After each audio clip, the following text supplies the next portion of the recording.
বাংলার আকাশে ফের নিম্নচাপের ভ্রুকুটি।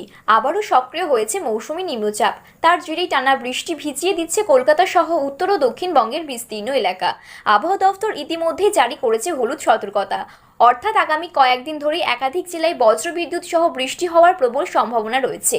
গতকাল থেকেই টানা ভারী থেকে অতি ভারী বৃষ্টিতে ভিজেছে একাধিক জেলা। শহর কলকাতা থেকে শুরু করে গ্রামীণ এলাকা, কোথাও জমেছে জল, কোথাও আবার কাদামাটির সমস্যায় নাজেহাল মানুষ। চলতি বছরে এমনিতেই স্বাভাবিকের তুলনায় বৃষ্টি অনেক বেশি হয়েছে। সেই কারণেই অনেকের মনে প্রশ্ন, এবার তবে কবে মিলবে রোদেলা দিনের দেখা? প্রকৃতপক্ষে বর্ষা শেষে যারা কৃষি জমিতে সেচের জন্য বৃষ্টির অপেক্ষায় ছিলেন, তাদের আশা পূর্ণ হয়েছে অনেক আগেই। বরং এবার পুজোর আগেই বারবার বৃষ্টি ঘিরে ধরেছে নতুন দুশ্চিন্তায়। প্রতিদিন বাড়ি থেকে বেরোনোর আগেই ছাতা, রেইনকোট, ব্যাগ সবকিছুতেই বৃষ্টির প্রস্তুতি রাখতে হচ্ছে সাধারণ মানুষকে। অনেকে তো এখন মজা করে বলছেন, ছাতা না নিলে মনে হয় জামার মতো কিছু একটা বাদ পড়ে গেছে। কিন্তু প্রশ্ন হলো, এই দুর্যোগ কবে কাটবে? আবহাওয়া দফতরের সর্বশেষ পূর্বাভাস অনুযায়ী নিম্নচাপের প্রভাবে আগামী কয়েকদিনও বৃষ্টি চলবে। কলকাতা, হাওড়া, হুগলি, নদিয়া, মুর্শিদাবাদ, 2 চব্বিশ পরগনা, 2 মেদিনীপুর, 2 দিনাজপুর সহ উত্তরবঙ্গ ও দক্ষিণবঙ্গের একাধিক জেলায় ভারী বৃষ্টির আশঙ্কা রয়েছে। পাহাড়ি জেলাতেও নামতে পারে অতি ভারী বৃষ্টি, যার ফলে ভূমিধসের আশঙ্কা উড়িয়ে দেওয়া যাচ্ছে না। আবহাওয়াবিদদের মতে বঙ্গোপসাগরের ওপর তৈরি হওয়া এই নিম্নচাপ উত্তর পশ্চিম দিকে অগ্রসর হচ্ছে এবং এর জেরেই একের পর এক জেলায় বজ্রবিদ্যুৎ সহ ঝড় বৃষ্টি হতে পারে। এমন পরিস্থিতিতে প্রশাসনের পক্ষ থেকে সতর্কতা জারি করা হয়েছে। সাধারণ মানুষকে অপ্রয়োজনে বাইরে বের না হতে অনুরোধ করা হচ্ছে। মৎস্যজীবীদের সমুদ্রে নামতে বারণ করা হয়েছে। আর যারা দূরপাল্লার ভ্রমণের পরিকল্পনা করছেন, তাদেরও বাড়তি সাবধানতা নিতে বলা হচ্ছে। এখন সবার মনে একটাই প্রশ্ন, এই বৃষ্টি কি দুর্গাপুজোর সময়ও ভোগাবে, নাকি পুজোর আগেই মিলবে মেঘমুক্ত রোদেলা আকাশ? তার উত্তর মিলবে আগামী আপডেটে।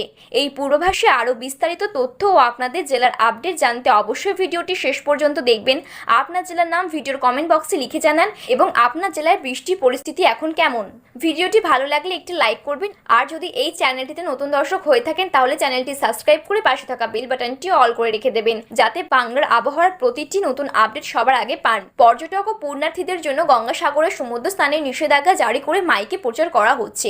সোমবার কলকাতা সহ দক্ষিণবঙ্গের বেশিরভাগ জেলায় বজ্রবিদ্যুৎ সহ বৃষ্টির পূর্বাভাস রয়েছে।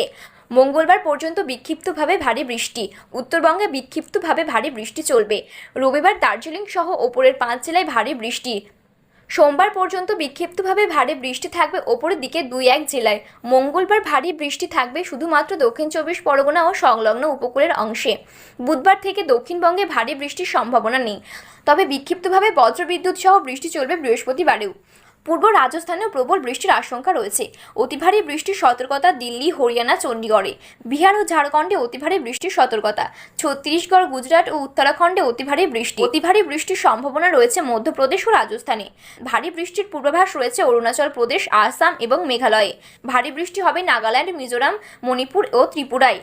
জম্মু কাশ্মীর, লাদাখ, মুজাফফরাবাদে ভারী বৃষ্টির আশঙ্কা। উড়িষ্যা, পাঞ্জাব, উত্তরপ্রদেশ ও হিমাচল প্রদেশে ভারী বৃষ্টি। তামিলনাড়ুতেও ভারী বৃষ্টির পূর্বাভাস। সিকিম এবং পশ্চিমবঙ্গেও ভারী বৃষ্টির আশঙ্কা রয়েছে।